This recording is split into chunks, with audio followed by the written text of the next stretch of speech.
Okay, so hello everyone. In this video, I will make another example for solving an AC circuit using nodal analysis, in particular this circuit. And well, we have the following elements. We have here a current source. We have here a 2 ohm resistor. We have a 0.2 farad capacitor. We have a 2 Henry's inductor, a 4 ohm resistor. And one of the important aspects of this circuit is that we have here a voltage source that is dependent on the voltage Vx. But the voltage Vx is the voltage that is applied to the 2 ohm resistor. Okay, so this is the circuit that we need to solve. And let's say that the reference of this circuit is this one, no, this node that is connected all of these elements. Okay, so remember, when we want to solve an AC circuit, we need to convert all of the components into the frequency domain. Okay, so to convert all of the components into the frequency domain, well, we need to transform all the sinusoidals into phasors, and the components of the circuit, we need to compute its impedances. So we can convert first the sinusoidal of the current source. So we have here 30 times the sine of 2 times the amperes. Okay, so if we convert this into the frequency domain, we need to compute the phasor. But remember that to compute the phasor, we need to convert the sinusoidal into a cosine function. So since here we have a sine wave, we need to convert this into a cosine wave. So to do that, we need to subtract minus 90 degrees to the argument. So this is equal to 30 times the cosine of 2 times t minus 90 degrees. And these are amperes. Okay. And so the phasor is equal to 30 with an angle of minus 90 degrees. And these are amperes also. Okay. Also, we can notice that in this sinusoidal, we have a frequency of 2 radians over second. That is this value. Okay. Now, with this information, we can compute the impedance of all of the elements of the circuit. So the first element that we can compute to the frequency domain are the resistance. Okay. So the impedance of a purely resistive element is the same resistance. So this is 2 ohms. The two ohms resistor is the same. And also the 4 ohm resistor stays the same. The problem is in the inductors and in the capacitors. So for the case of the 0.2 farad capacitor, remember that the impedance is 1 over J times omega times C, and this is equal to 1 over J, and the frequency is 2, and the capacitance is 0.2 farads. And this is equal to minus 2.5 J ohms. Okay. And now we need to convert the inductor. Okay. So the inductor in the frequency domain is J times omega times L. And this is equal to J times 2 times 2 Henrys. And this is equal to 4 J ohms. Okay. So until now, we have converted all the elements into the frequency domain. So we can redraw the circuit by considering the impedances. So this will lead us to the following. The current source that is in this side will be 30 with an angle of minus 90 degrees amperes. We have here a resistor of 2 ohms. Here we have the capacitor of minus 2.5 J ohms. We have here the inductor, and the inductor is 4 times J ohms. Here we have another resistor of 4 ohms. And here we have the voltage source that depends on the voltage Vx.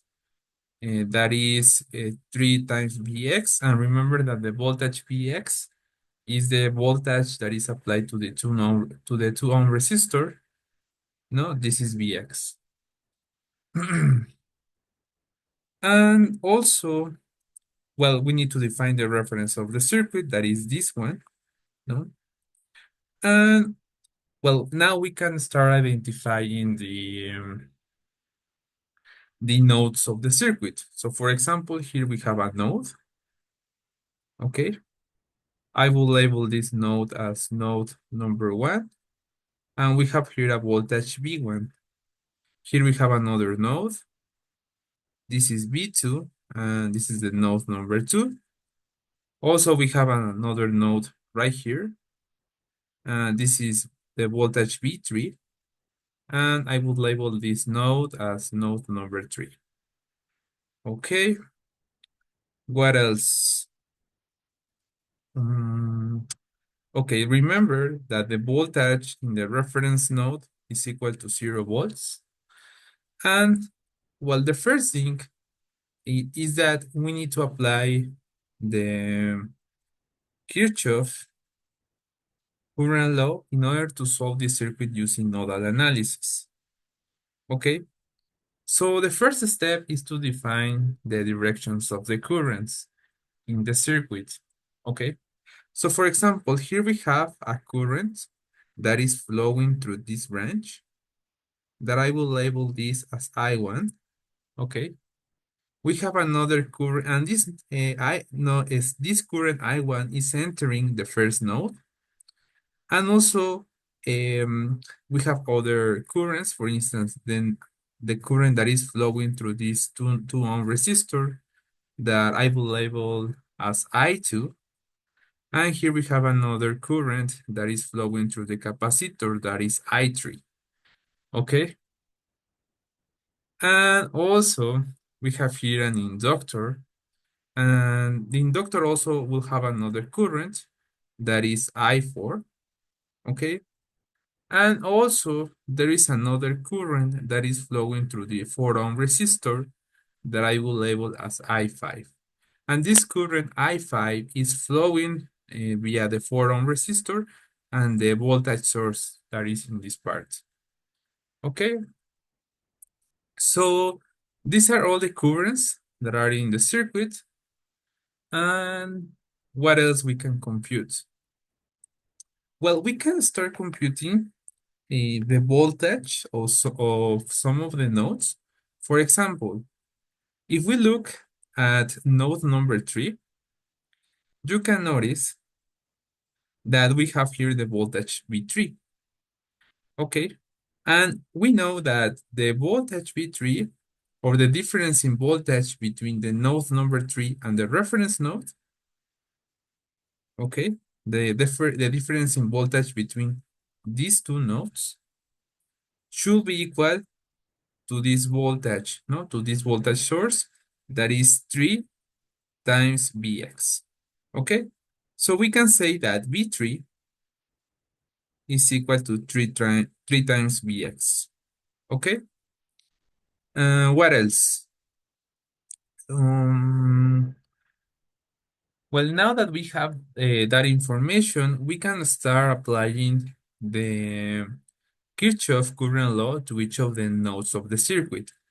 So for example, for node number 1, okay, we can analyze which currents are entering the node and which currents are leaving that node, okay? So in this case, if we analyze this node number 1, you can see that I1 is entering the node, and I2 and I3 are leaving that node, okay? So I1 is entering the node, and I2 and I3 are leaving that node, Okay, so remember that what the Kirchhoff current law says is that all the currents that are entering a node should be equal to the currents that are leaving that node. Okay, so that's why for node number one, we have I1 that is entering the node, and I2 and I3, according to the directions of the currents that I propose, are leaving that node. Okay, so what else? Well, we can start finding these currents. For example, I1, if you look closely to the side of the circuit, you can notice that I1 is equal to the current that is supplied by this current source. Okay, so I1 is equal to this same current source that we have. Okay, in fact, they are pointing in the same direction. So we can say that I1 is equal to 30 with an angle of minus 90 degrees amperes. Okay, that is I1. Now we need to compute I2. So I2, we can compute it as follows. For example, we have here, well, in order to compute I2, is the current that is flowing through the 2 ohm resistor. Okay, but we can notice here that the voltage that is applied to this 2 ohm resistor is the voltage Vx. Okay, so we know the voltage is Vx. And to compute the current, we need to divide the voltage by the resistance of the element, that in this case is 2 ohms. But another important factor here is that if you analyze closely this 2 ohm resistor, you will notice that that the difference in voltage between node number one and the reference node, that is V1, let me erase this. Okay, so we have here V1 minus the voltage of the reference node, that is 0 volts, should be equal to the voltage Vx. Okay, if you analyze the difference in voltage between node number one and the reference node, you will notice that it should be equal to the voltage Vx. Okay, so we can say that V1 is equal to the voltage Vx. Okay, and well, that is interesting because we can express our nodal analysis in terms of Vx instead of working with V1. Okay, so we have computed here I2, and also we can compute the current I3. Okay, so for the current I3, we can compute this current if we know the voltage of the element, that in this case is the voltage in this capacitor, and we can also compute the current if we know the resistance, that is basically the impedance of the element. So to do that, or to know the voltage of this capacitor, is basically the difference in voltage between node number one and node number two. Okay, so this is equal to V1 minus V2, and this is divided by by minus 2.5 J ohms. Okay, and we can express this as Vx minus V2, and this is all divided by minus 2.5 J ohms. Okay, remember that I am substituting V1 by Vx because they are equivalent according to this expression. So with this information, we can rewrite the equation for node number one. Okay, so this expression, no, we know the currents I1, I2, and I3. So we can substitute the currents that we have calculated, that are these ones, into the original expression. That is, uh, remember that I1 is equal to this. So this is 30 with an angle of minus 90 degrees amperes, and this is equal to I2. And I2 is equal to Vx, over 2 ohms. And I3 is this part that is Vx minus V2, and this is all divided by minus 2.5 J ohms. Okay? So basically, remember we are substituting these values in this expression. Okay? Now, this is the equation for node number 1. And you can notice that we have here two incognitas, that is this Vx and V2. So we need to define another equation in order to have a system of equations with two equations and two incognitas. So the idea is that we need to apply the Kirchhoff current law into the second node. Okay, so we need to look into the diagram again. So the key part here is that you need to define the directions of the currents in your circuit. Okay, if you do not do that, you will have a lot of problems in defining these equations.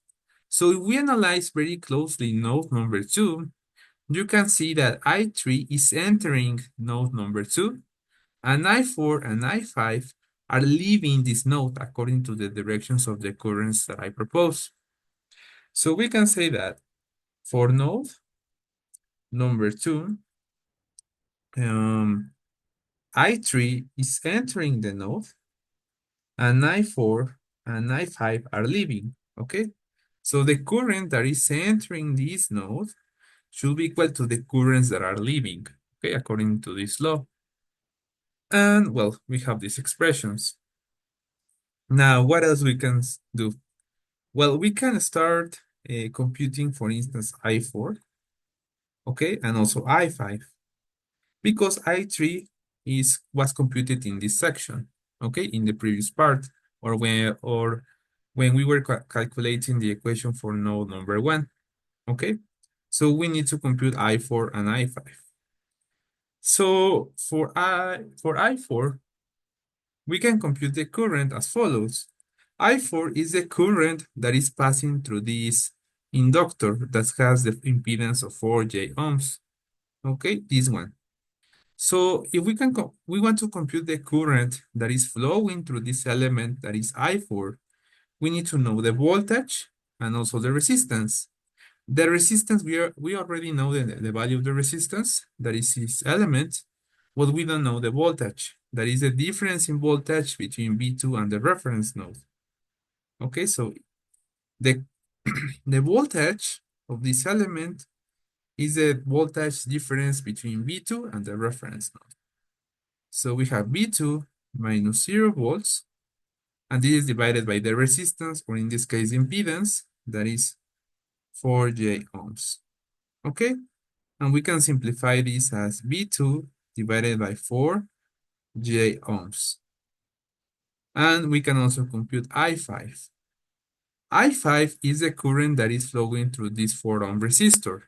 So remember that if we want to know what is the voltage that is applied to this element, we need to compute the difference in voltage between its terminals, no? That is the difference in voltage between node number 2 and node number 3. So that is V2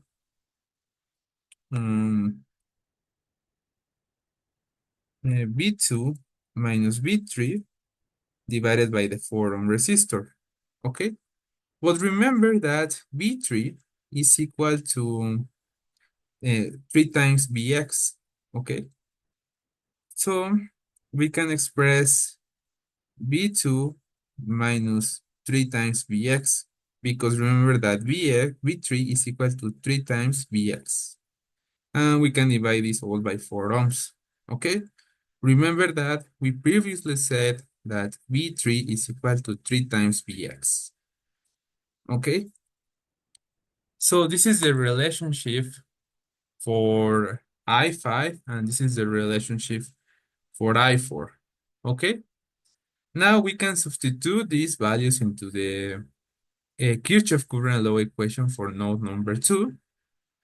Because we know I3 and we know I4 and I5, we need to substitute I3 in this part. So the equation will become Vx minus B2 divided by minus 2.5 J ohms, okay? Remember that this is the value of I3, okay? We also define this in this part. And we can make this equal to I4. I4 is this expression, that is B2 over 4 J ohms. And I5, okay, is equal to this part, that is B2 minus 3 times Bx divided by 4 ohms, okay? So the system of equations is as follows, okay? The first equation was dirty with an angle of minus 90 degrees amperes, and this is equal to Vx divided by 2 ohms plus Vx minus V2, and this is divided by minus 2.5 J ohms. Okay, this is the equation for node number 1, and the equation for node number 2 is Vx minus V2 divided by minus 2.5 J ohms. And this is equal to V2 divided by 4 J ohms plus V2 minus 3 times Vx, and this is divided by 4 ohms. Okay? And this is the equation for node number 2. That is basically the same equation that we defined previously. Okay? So we have a system of 2 equations and 2 incognitas, that is Vx and V2. So you can input all these equations in your calculator and in your Texas, and you will obtain the following values for Vx and for V2. So for Vx, that remember that Vx is equal to V1. We showed that previously in this section. Okay. So Vx that is equal to V1 is equal to 30, 33.98, 1127 with an angle of minus 29.9816 degrees volts. Okay. And V2 is equal to 99.07 11 with an angle of minus 32.8729 degrees, and these are volts. Okay. And well, basically, this is the result because the original problem was asking us to compute the value of Vx that is equal to V1 and the value of this node, okay, that is V2. Okay, so we can express this in the time domain as follows. We have V1 times, that depends on time, is equal to 33.98 11 times the cosine of 2 times a t. No, remember that the frequency of the circuit was 2. So we have here the 2 minus 29.9816 degrees, and these are volts. And V2 is equal to 99.07 11 times the cosine of 2 times t minus 32.87 29 degrees, and these are volts. Okay, so this is the result of this exercise. I hope that this video is helpful for you to understand this topic related to nodal analysis. So I think that the important part here is that you need to learn how to input these equations in your calculator. So please check that for the exam, and see you later.